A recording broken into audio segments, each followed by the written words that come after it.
क्रांति में मैं हूं आपके साथ फिजा काज़मी। हम मौजूद हैं पीएमएफएआई के इवेंट में। कृषि क्षेत्र की तमाम कंपनियां इस इवेंट में हर साल भागीदारी अपनी दिखाती हैं। क्या कुछ नए उत्पाद कंपनियों के किसानों के लिए मौजूद हैं, किस तरह से कृषि क्षेत्र में ये कंपनियां काम कर रही हैं, ये सब कुछ हम आपको बताएंगे।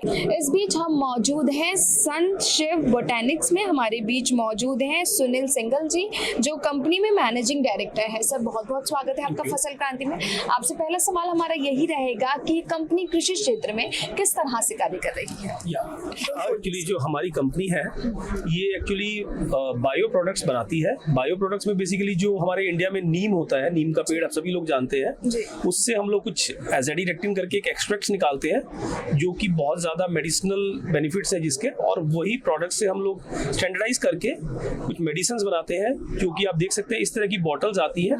उन बॉटल्स में हम लोग पैक करते हैं और फिर ये फार्मर्स तक जाती हैं डीलर्स के थ्रू। और ये जब फार्मर्स यूज करता है तो ये बिल्कुल हार्मफुल नहीं होती है, बिल्कुल इको फ्रेंडली है।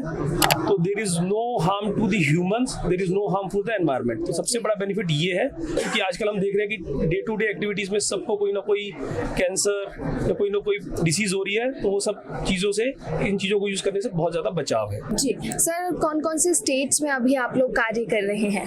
अभी हम लोग ज्यादातर नॉर्थ इंडिया में और वेस्ट इंडिया में अपने आप को मतलब काम करते हैं, जैसे कि गुजरात, महाराष्ट्र, एमपी, हरियाणा और दिल्ली एनसीआर। ज्यादा हमारा फोकस अभी इस एरियाज में, और उसके अलावा हम इन प्रोडक्ट्स को बल्कि एक्सपोर्ट भी कर रहे हैं, जैसे कि यूरोप हो गया, लैटिन अमेरिका हो गया, क्योंकि ये प्रोडक्ट्स की वहाँ की कंट्रीज के लोग भी समझ रहे हैं कि हमें बायो प्रोडक्ट्स यूज करने हैं और उनको नीम के बेनिफिट्स नजर आ रहे हैं, इसीलिए वो प्रोडक्ट्स इंडिया में बनते हैं और वहाँ पे वो जा रहे हैं। जी सर, हम देखते हैं कई बार किसानों के बीच जो उत्पादों की गुणवत्ता है उसको जांचना कई बार मुश्किल हो जाता है। बाजार में कई उत्पाद तो मौजूद हैं, लेकिन उन उत्पादों के बीच चयन करना भी काफी महत्वपूर्ण है और उसमें कई परेशानियां भी किसान भाइयों को सामने करनी पड़ती हैं। क्या कुछ सलाह आप किसानों को देना चाहेंगे जब वो एक उत्पाद का इस्तेमाल करें अपनी फसल में, तो उनका किन बातों का ख्याल रखना चाहिए?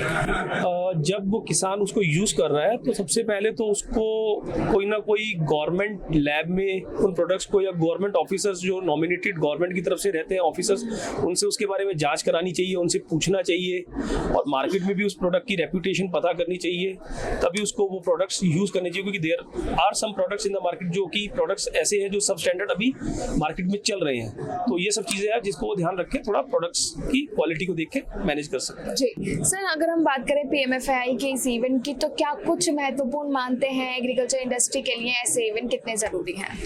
इस तरह के इवेंट्स बहुत ज़्यादा ज़रूरी है, क्योंकि इस तरह के इवेंट से हम लोगों को नई चीज़ें, नया क्या तकनीक आ रही है, क्या टेक्नोलॉजी इंडिया में बाहर से आ सकती है, या क्या इंडियन कंपनीज रिसर्च कर रही है, तो यहाँ पे सभी तरह के लोग आपस में मिलते हैं, वो सब चीज़ों का डिस्कशंस होता है, एक टेक्निकल कॉन्फ्रेंस होती है जहाँ ये सब चीज़ें एक दूसरे से शेयर की जाती है, और उन चीज़ों से नई तरह की टेक्नोलॉजीज, एडवांसमेंट्स सीखी जा सकती हैं, और फिर वो आगे कमर्शियल स्टेज पे लाई जा सकती हैं। तो ये सब चीज़ें बहुत ज़रूरी है। जी, बहुत बहुत शुक्रिया तमाम जानकारी देने के लिए। तो पीएमएफएआई जैसे इवेंट कृषि क्षेत्र में एक रेवोल्यूशनरी चेंज की तरह है। कृषि से संबंधित और भी तमाम जानकारी आप तक पहुंचाते रहेंगे। आप जुड़े रहिए फसल क्रांति के साथ।